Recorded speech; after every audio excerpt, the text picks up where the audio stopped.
नमस्कार दोस्तों, साल 1996 की बात है। साइकोलॉजिस्ट आशीष नंदी एक रिसर्च कर रहे थे। इस सिलसिले में उनकी बात नरेंद्र मोदी से हुई। आशीष नंदी ने नरेंद्र मोदी का एक इंटरव्यू लिया जो कई घंटों तक चला, और जब ये इंटरव्यू खत्म हुआ आशीष नंदी अंदर तक हिल गए थे। ऐसा क्या पता चला उन्हें नरेंद्र मोदी की मानसिकता के बारे में जिसने उनके होश उड़ा दिए।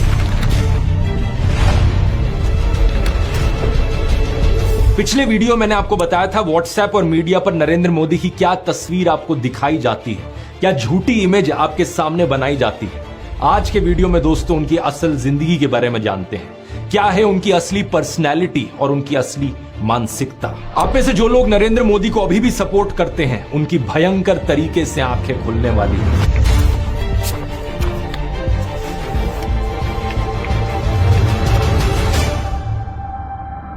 वीडियो शुरू कर पर फिर से उनके बचपन से करते हैं दोस्तों। नरेंद्र मोदी की पढ़ाई हुई थी भगवताचार्य नारायणाचार्य स्कूल में। उनके संस्कृत के टीचर प्रहलाद पटेल ने बताया कि वो एक एवरेज स्टूडेंट थे। उनके बायोग्राफर निरंजन मुखोपाध्याय ने भी यही बात कही। लेकिन दिलचस्प बात सुनिए, उन्हें स्कूल के नाटकों में एक्टिंग करना बहुत पसंद था, लेकिन अगर मेन रोल ना मिले तो उस नाटक में एक्टिंग करने से ही मना कर देते थे। 8 साल की उम्र में ही वो आरएसएस के संपर्क में आ गए थे। साल 1958 में दिवाली के दिन वो वडनगर की आरएसएस शाखा में बाल स्वयं सेवक बने। उनके स्कूल के सहपाठी सुधीर जोशी ने बताया कि शाम को स्कूल के बाद वो घर पर किताबें रखते और सीधा शाखा चले जाते। इसके बाद 1972 में 22 साल की उम्र में नरेंद्र मोदी आरएसएस के प्रचारक बने और 15 साल बाद 1987 में उन्हें बीजेपी में लाया गया।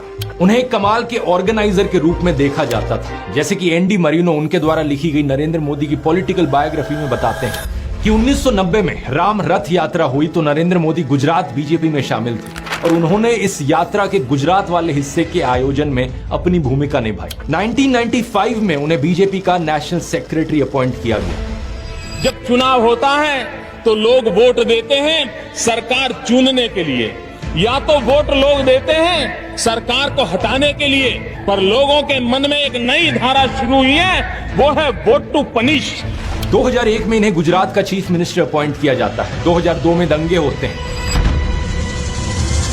इन्हें लेकर नरेंद्र मोदी पर कई इल्जाम लगते हैं। अब इस पर अपना अलग से एक डिटेल्ड वीडियो हो सकता है, लेकिन कुल मिलाकर बात यह होती है कि इन्हें क्लीन चिट भी मिल जाती है। लेकिन तभी से एक कॉम्युनल नरेंद्र मोदी की ब्रांडिंग बनती है, एक कट्टर हिंदू नरेंद्र मोदी जो मुसलमानों के खिलाफ है। अब आप में से कुछ लोग होंगे जो इस ब्रांडिंग पर यकीन करते हैं, जो मानते हैं कि नरेंद्र मोदी इसी तरीके के कॉम्युनल इंसान है। लेकिन आप में से दूसरी तरफ कुछ लोग होंगे जो नरेंद्र मोदी को एक सेक्युलर आदमी मानते हैं कि नहीं, नरेंद्र मोदी तो सबका साथ सबका विकास में विश्वास रखते हैं। इससे फर्क नहीं पड़ता कि आप दोनों में से कौन सी कैटेगरी में हो, दोनों ही कैटेगरी के लोगों की यहाँ आंखें खुलने वाली हैं आगे की बातें सुनकर। क्योंकि देखो, वैसे तो नरेंद्र मोदी मटन और मछली पर बहुत शोर मचाते हैं अपने भाषणों में। सावन के महीने में मटन बनाने का मौज ले रहे हैं, लेकिन दूसरी तरफ हलाल बीफ एक्सपोर्टिंग कंपनी से चंदा लेते हैं इलेक्टोरल बॉन्ड्स के जरिए। जो असली गंगा पुत्र थे स्वामी सानंद, गंगा को अविरल और निर्मल बनाने के लिए उनकी 4 डिमांड थी। प्रधानमंत्री मोदी को 3 चिट्ठी लिखी उन्होंने। आरटीआई से पता चला कि पीएमओ तक वो चिट्ठी पहुंच गई थी, लेकिन कोई जवाब नहीं आया। जब 111 दिन तक अनशन पे बैठने के बाद उनकी मृत्यु हुई, तब जाकर प्रधानमंत्री मोदी का मुंह खुला और वो भी ट्विटर के जरिए उन्होंने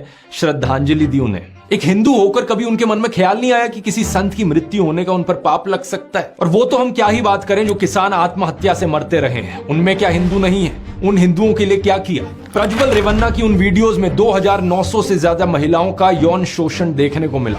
उनमें भी तो कई हिंदू औरतें थी। जो महिला पहलवान बृजभूषण सिंह के खिलाफ धरने पर बैठी थी वो भी हिंदू थी। उनका क्या? कोई भी व्यक्ति चाहे वो कितना भी बड़ा क्यों ना हो, अगर वो महिलाओं के सम्मान के साथ खिलवाड़ करता है तो उसे बख्शा नहीं जाना चाहिए। प्रधानमंत्री मोदी तो प्रज्वल रेवन्ना के लिए वोट मांग रहे थे और अब बृजभूषण सिंह के बेटे को टिकट भी दे दिया। एनडीए के सिर्फ प्रज्वल रेवन्ना, इनके लिए आपका हर वोट मोदी को मजबूती देगा। अब कुछ हमारे देश में ब्रेन वॉश लोगों का एक सेक्शन है जिन्हें इन चीजों से फर्क नहीं पड़ता।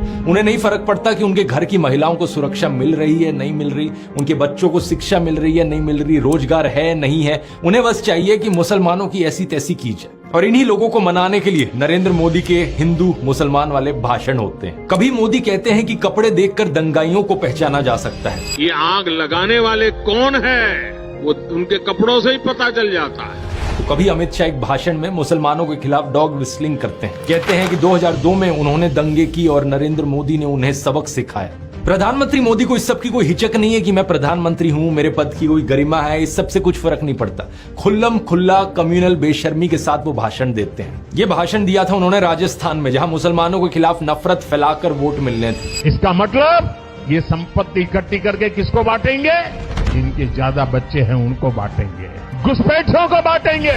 लेकिन कहानी में अब ट्विस्ट देखिए, बिहार में समीकरण कुछ और थे, तो वहां मोदी शांति दूत बन गए। ये बोलने लगे कि मैं देश को धर्म के नाम पर नहीं बंटने दूंगा। मैं जब तक जिंदा हूं, मैं धर्म के आधार पर इस देश को बांटने नहीं दूंगा।